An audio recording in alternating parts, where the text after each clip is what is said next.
오늘의 사연 시작하겠습니다. 안녕하세요. 처음으로 이렇게 사연 하나 남겨봅니다. 나이는 중요한 게 아니니 밝히지 않을게요. 제 나이 28, 남편이 20살 되던 해에 저와 결혼했습니다. 군대도 안 다녀온 남편은 해군에 입대했기에 애가 쏟아져야 할 신혼에 저는 남편을 두고 3년이란 시간을 독수공방 하여야 했습니다.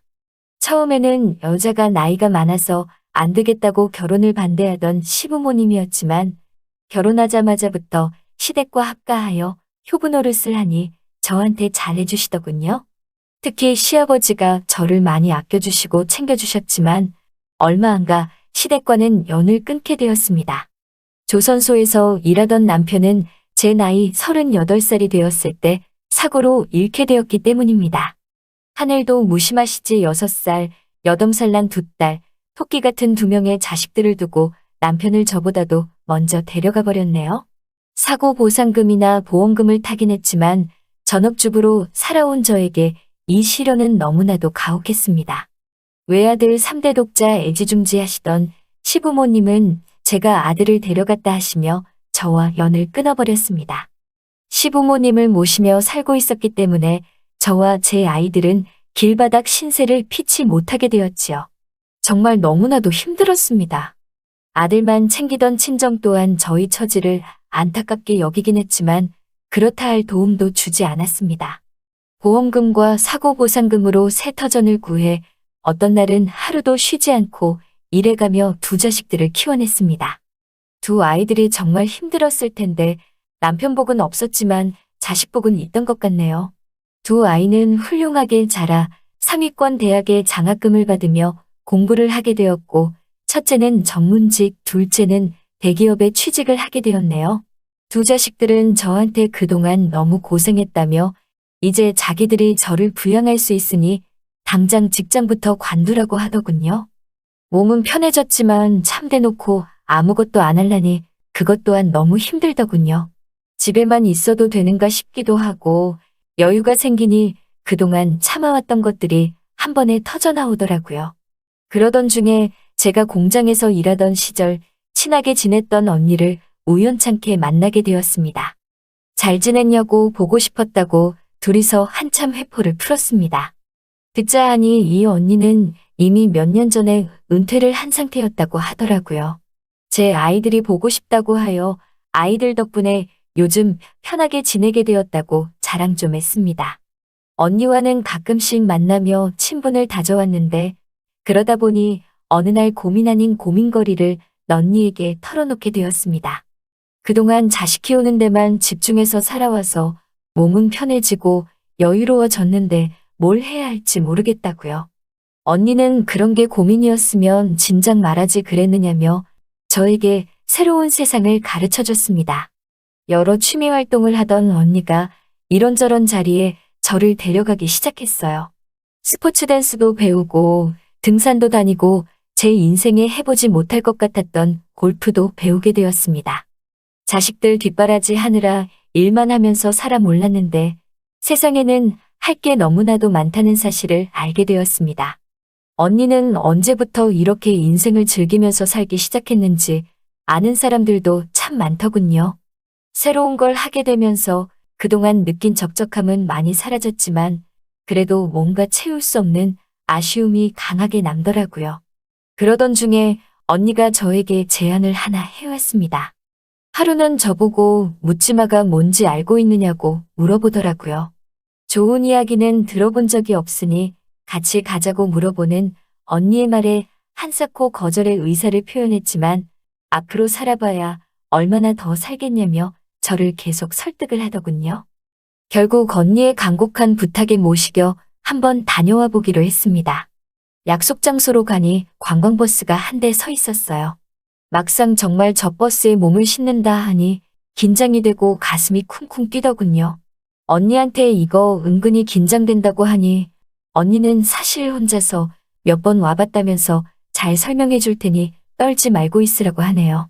버스 문 앞에 있는 남자에게 다가가니 어디 산으로 가시는 분들이냐고 서글서글하게 인사를 하더군요. 회비를 내고 안에 들어가니 버스는 벌써 절반이 넘게 차 있었습니다. 언니와 나란히 자리에 앉아서 버스에 누가 있는지는 확인도 하지 않고 수다를 떨고 있었습니다. 언니가 설명해 주기를 소지품 집기 같은 걸로 짝을 맞춰줄 것이라고 하더라고요. 일단 짝이 정해지면 장소에 도착하기 전까지 여자는 안쪽에 앉고 남자는 바깥쪽에 앉아서 노는 거라고 말해줬어요. 설명을 듣느라 정신없이 있는 가운데 버스에 어떤 사람이 탔는지는 당연히 확인도 못하고 있었어요. 잠깐 언니에게 찝적대는 남자분이 계셔서 대화에 공백이 생겨 혼자 신나게 그 남자와 떠들고 있는 언니만 바라보다가 주변이나 둘러볼까 하며 고개를 들었는데 정말 심장이 내려앉는 듯 했습니다. 20년간 얼굴 한 번 못 보고 지낸 시아버지가 버스에 오르시는 걸 봤기 때문이죠. 시아버지도 저와 눈이 마주치게 되었고 적잖이 당황한 듯 보였습니다. 언니는 이미 옛 저녁에 아까 그 남자와 합석을 해서 제 옆에서 사라진 상태였어요. 버스를 탈 때 봤던 서글서글하게 인사하던 사람이 마이크를 들고 진행을 하기 시작하더군요. 그냥 돈 받는 사람인 줄 알았는데 알고 봤더니 사회자였어요. 차가 출발하자마자 신나는 음악이 흘러나왔습니다. 사회자는 고속도로에 진입하게 되면 남편 마누라 생각은 출발하던 곳에 두고 오라고 하며 오늘 하루만큼은 고민 없이 재밌게 보내자고 말하며 능숙하게 진행을 하더군요. 하지만 아무리 남편 없이 지낸 세월이 20년이라고 해도 저 멀리 앉은 시아버지 뒤통수를 보고 있자니 고민이 안 될 수가 없었지요. 아직도 짝이 없는 사람이 있냐고 하며 혼자 앉아있는 사람들을 불러 모아 남자들의 소지품을 걷어갔습니다. 시아버지도 제 눈치를 보신 건지 저처럼 끝까지 짝을 찾지 못하고 혼자 계셨어요. 소지품이 담긴 바구니를 사회자가 제 앞에 들고 오는데 바구니 안에는 너무 익숙한 물건이 하나 있었어요. 제가 결혼하고 시아버지 첫 생신 때 사들인 가죽 지갑을 아직도 쓰고 계시더군요. 가죽이 닳아해졌는데도 불구하고 아직도 사용하고 계신다는 생각에 오만 가지 감정이 교차하더군요. 저도 모르게 가죽 지갑을 집어버리고 말았습니다. 결국 그 버스 안에서 시아버지와 나란히 앉게 되었습니다. 버스에서는 춤판 노래판이 한바탕 벌어지고 있었고 저와 시아버지는 나란히 앉아서 아무 말도 하지 못하고 있었습니다. 짓궂은 행동을 유발하는 사회자의 진행에 저희는 참 많이 당황했어요. 진행에 따르지 않는 사람들에게는 벌금을 먹이겠다는 말에 결국 분위기에 휩쓸려 시아버지와 잊지 못할 시간을 보내게 되었습니다. 바들바들 손을 떠시는 게 시아버지도 엄청 긴장을 하신 듯 싶더군요. 그렇게 긴 하루가 지나고 출발했던 장소로 돌아오게 되었어요. 언니는 짝지은 그 남자분과 잘 되었는지 보이지도 않더라고요. 그렇게 북적북적했던 하루가 지나고 주차장에는 저와 시아버지 단 둘밖에 남지 않았습니다. 시아버지의 차량까지 걸으며 하루 종일 나누지 못한 이야기를 나누게 되었어요. 저한테 용서를 구하고 싶다고 하더라고요.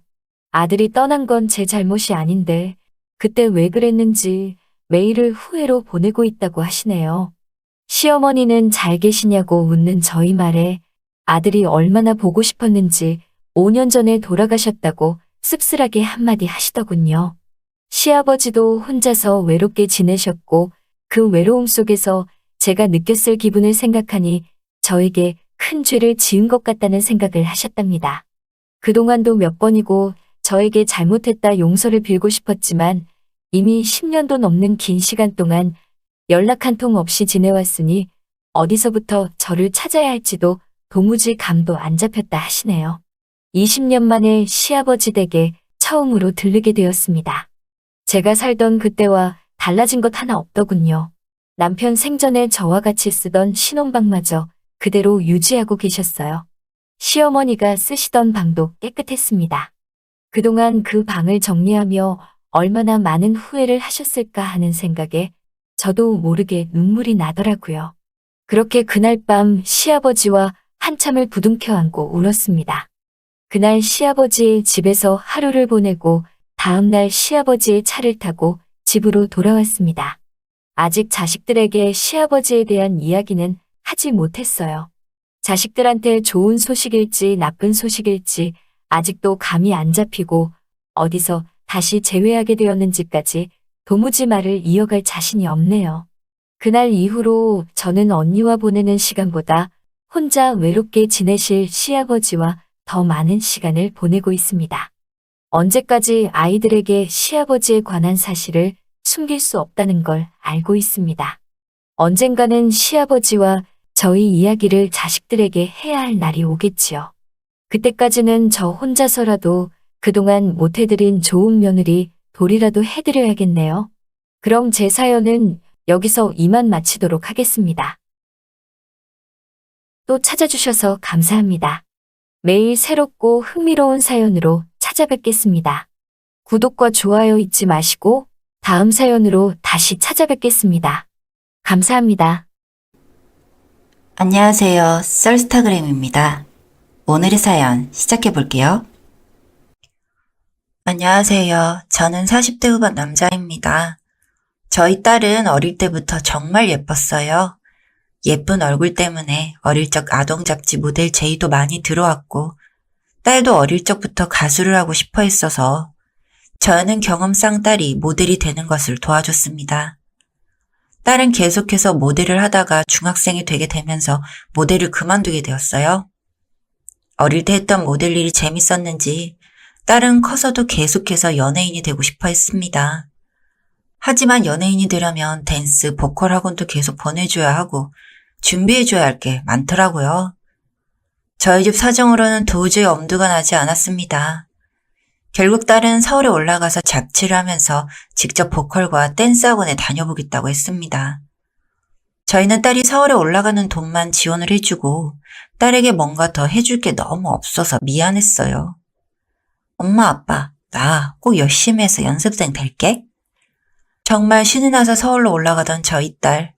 저희가 해줄 수 있는 것은 반찬을 자주 보내주고 매주 딸을 보러 서울에 올라가는 일밖에 없었습니다. 딸은 서울에서 아르바이트를 하면서 춤이랑 보컬을 스스로 열심히 연습하는지 매번 실력이 많이 늘어 있었어요. 하지만 서울은 마냥 안심할 수만은 없는 곳이죠. 저희는 딸이 어디서 아르바이트를 하는지 궁금했습니다. 그리고 딸이 아르바이트를 한다고 소개해준 곳에 가보니 제가 고등학교 때 친하게 지냈던 친구가 있었습니다. 알고 보니 이놈이 이곳 사장이더라고요. 어서 오세요. 혹시 박땡땡? 야, 김땡땡. 고등학교 때 같은 반 친구를 여기서 만날 수 있어서 행복했습니다. 외국에 나가서 요리 공부를 하고 온 데서 연락이 끊겼는데 딸이 아르바이트 하는 곳에서 다시 만날 줄이야. 정말 너무 반가운 생각이 들었습니다. 저는 여기서 아르바이트를 하는 여자애가 제 딸이고 잘 부탁한다고 했죠. 그리고 저는 정말 놀라운 말을 들을 수 있었습니다. 땡땡아, 우리 딸이 땡땡소속사 연습생이야. 들어간 지도 얼마 안 됐긴 한데 이것저것 배우고 있어. 네 딸한테도 배운 것들을 알려주면서 우리 딸이 봐주고 있어. 우리 딸 연습생이 이번이 처음이 아니라 저번 소속사에서는 데뷔조까지 들어갔다가 안 돼서 이번에 여기로 오게 됐어.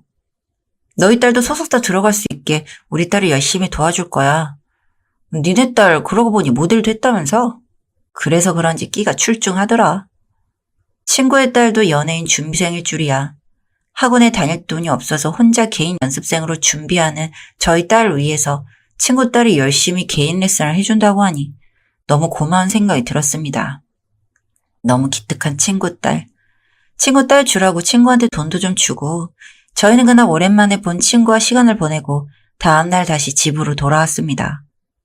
딸, 어제 그 친구 직접 보진 못했지만 너한테 정말 지극정성으로 알려주려고 하는 것 같네. 열심히 해봐. 엄마 아빠는 언제나 널 응원할게.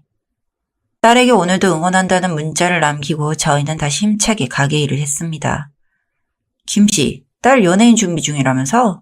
김씨 딸도 곧 TV에서 볼 수 있겠네. 김씨 기분 좋겠어? 아직 소속사에 들어간 건 아니고요. 서울에서 혼자 연습하고 있어요. 아, 그렇구만. 딸이 서울에서 혼자 자취하면서 준비하는 건가? 어린 나이에 참 대단하네.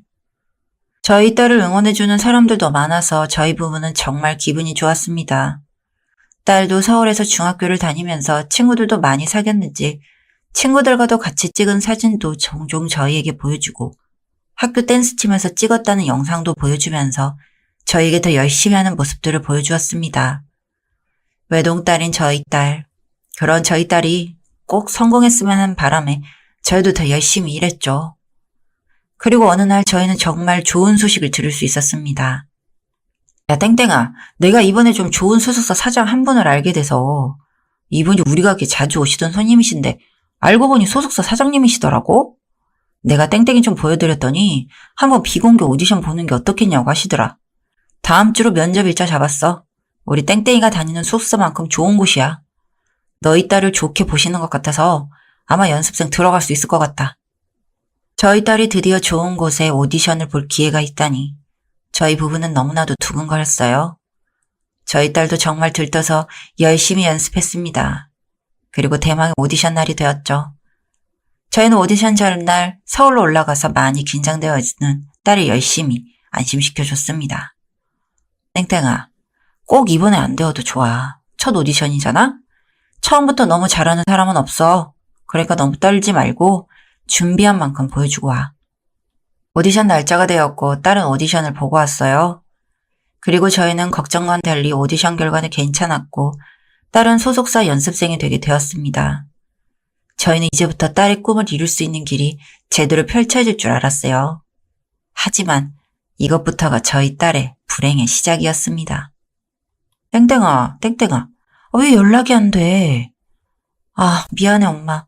학교 끝나고 바로 6시까지 소속사에 가서 11시까지 폼 반납하고 연습만 해야 돼서. 엄마 정말 미안해.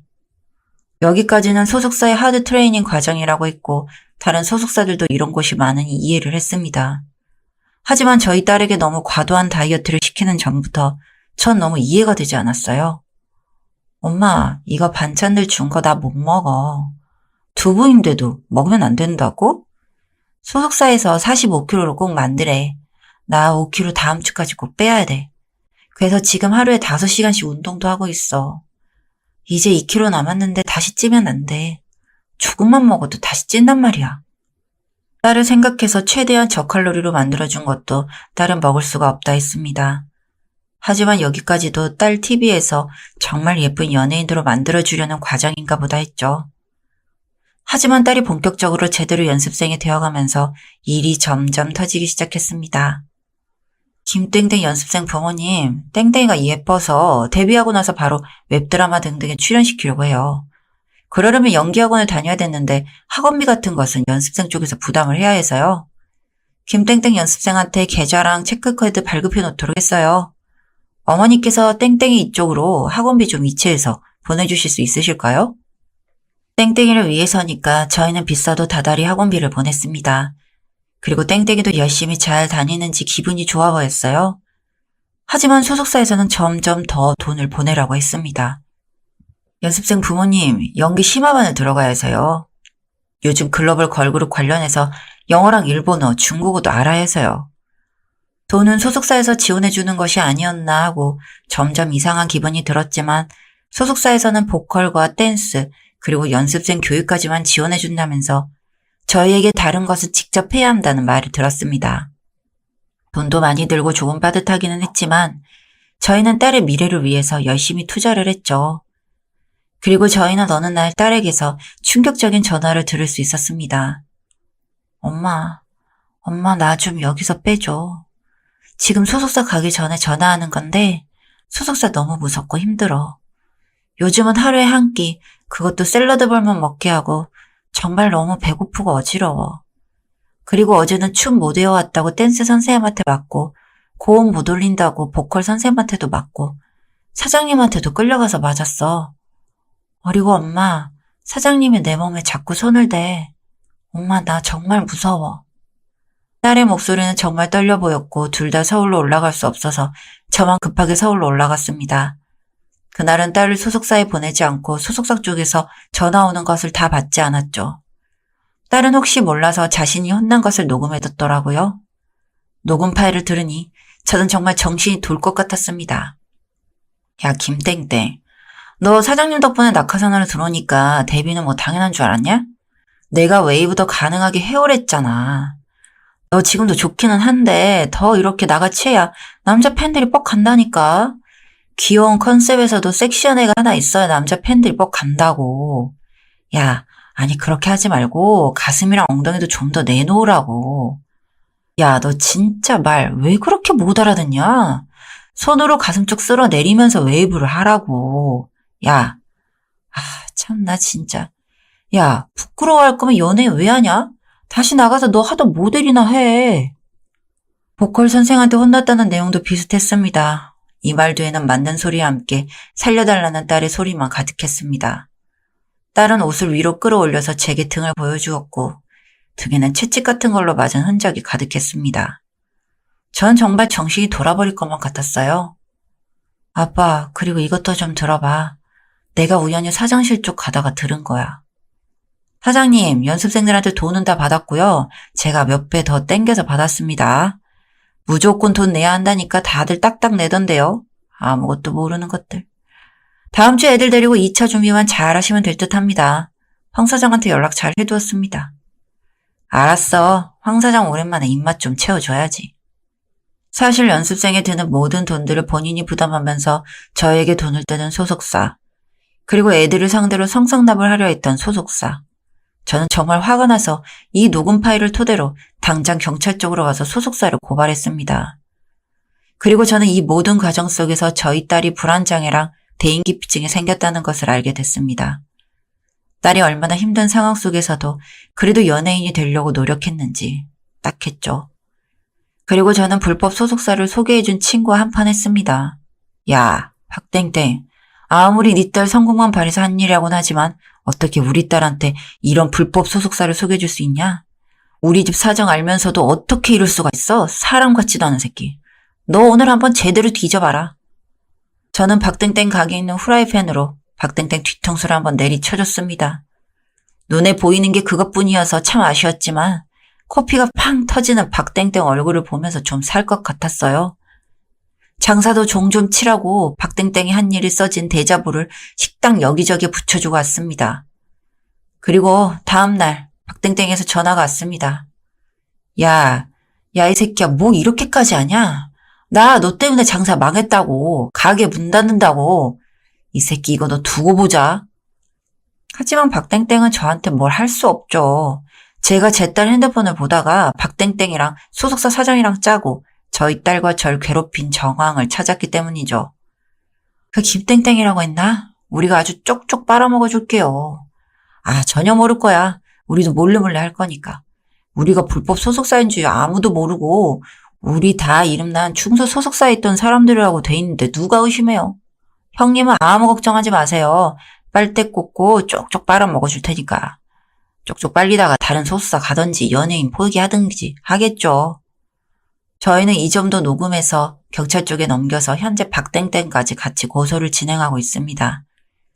남의 인생을 제대로 말아먹어주려 한 이놈들 정말 천벌받았으면 좋겠네요. 그리고 혹시 제가 원하는 판결이 나오지 않는다면 저는 불이라도 지를 생각입니다. 이렇게 제 딸 인생을 망쳐버린 그 인간들과 그리고 저런 놈까지 이 세상에서 사라져버리는데 아이를 위해서도 좋을 것 같아서요. 제 이야기 들어주셔서 감사합니다. 여기까지 썰스타그램이었습니다. 구독과 좋아요 부탁드릴게요.